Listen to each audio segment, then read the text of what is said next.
In this video, we're going to use the graph of a function, call it p equals f of x, and we're going to use the graph to determine where the function is increasing and decreasing, and write that answer in interval notation. So we read a graph from left to right. It's going up, it's increasing, down, it's decreasing, and then we see it's increasing again here at the end. So let's mark those points where it changes. So we need to figure out what those corresponding x values are. So it's a little bit more than 4. 5 would be right here. And it's about 4, we'll say 4.25 is right there. And right here is where it switched from decreasing to increasing at about 9. And if we want to, let's go ahead and identify these points because this is going to be important. So it's at about 50. So this is roughly the point 4.25 comma 50. That's called a relative maximum.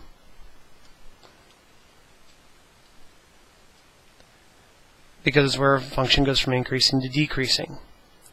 Down here we have a point at 9, roughly about negative 10.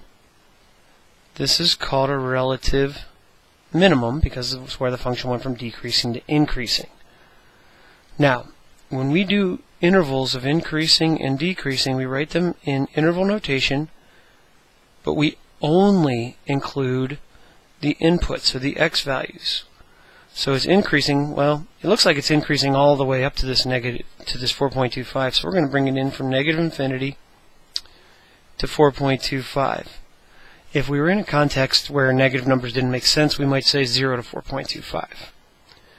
We have another place where it's increasing, and that's from 9 on. Notice I'm only using the input, or the x value.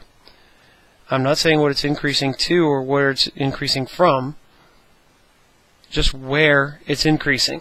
And I'd union those together with a u. So decreasing,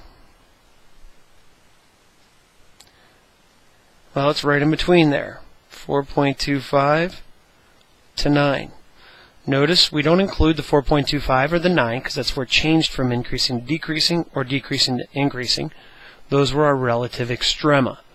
What we've done is identified where it's increasing and where the graph is decreasing, and along the way we found our relative max and our relative min for this graph.